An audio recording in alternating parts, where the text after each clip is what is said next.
क्या तुमने कभी सोचा है कि महाकुंभ में स्नान करने के बाद अघोरी साधु कहाँ चले जाते हैं? क्यों वे लाखों श्रद्धालुओं के बीच प्रकट होते हैं लेकिन फिर अचानक गायब हो जाते हैं? क्या वे किसी और लोक में चले जाते हैं या फिर इस संसार में ही किसी ऐसे स्थान पर जहां आम इंसान की पहुंच नहीं है? क्या तुम तैयार हो?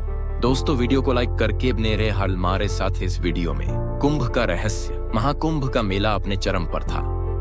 गंगा, यमुना और अदृश्य सरस्वती के संगम पर लाखों श्रद्धालु स्नान कर रहे थे। वे मानते थे कि इस जल में डुबकी लगाने से जन्म जन्मांतर के पाप धुल जाते हैं। लेकिन इस भीड़ के बीच एक और दुनिया थी, अघोरियों की दुनिया।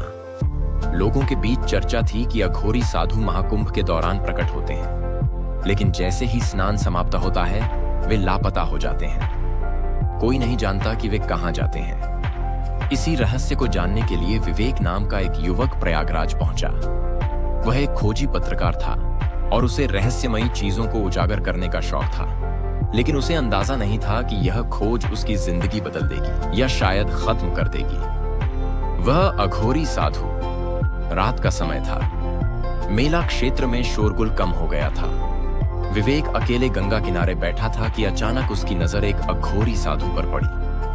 साधु के शरीर पर भस्म लिपटी थी, गले में खोपड़ियों की माला और हाथ में एक लकड़ी की छड़ी थी।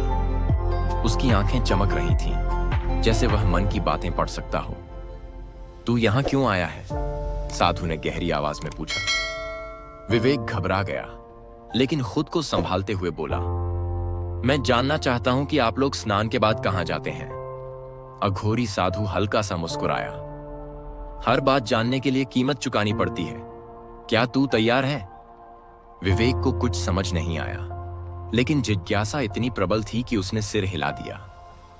कल ब्रह्म मुहूर्त में श्मशान घाट पर आना, लेकिन ध्यान रखना, वहां से लौटना हर किसी के नसीब में नहीं होता। श्मशान का दरवाजा। अगली रात विवेक श्मशान घाट पहुंचा। वहां का माहौल भयावह था। चारों ओर जलती चिताएं और बीच में वही अघोरी साधु खड़ा था।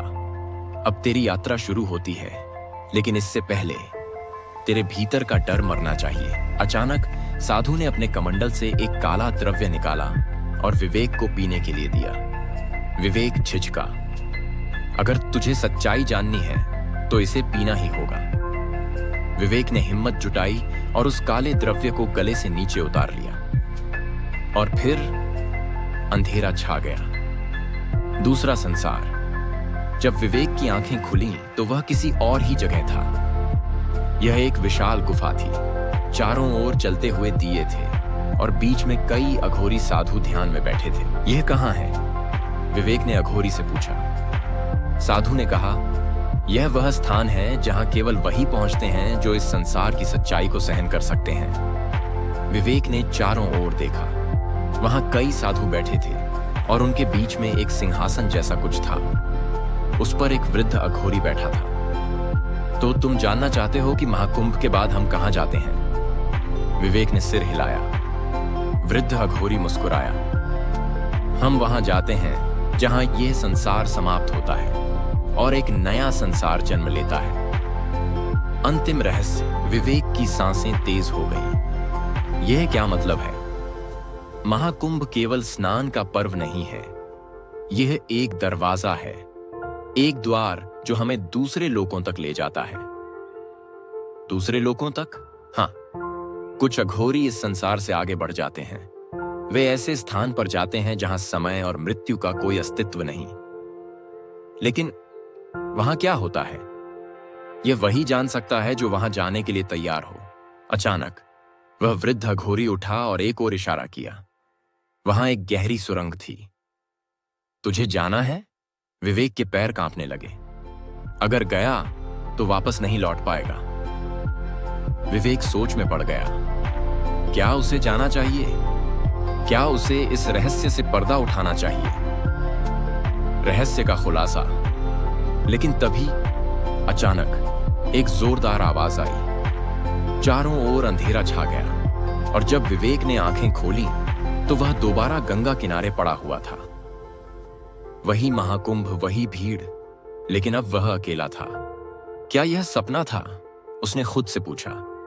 लेकिन जब उसने अपनी जेब टटोली तो वहां एक छोटी सी खोपड़ी पड़ी थी। नहीं, यह सपना नहीं था।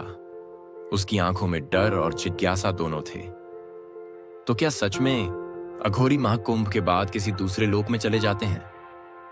शायद हां, शायद नहीं। पर एक बात तय थी, कुछ रहस्य रहस्य ही रहने चाहिए।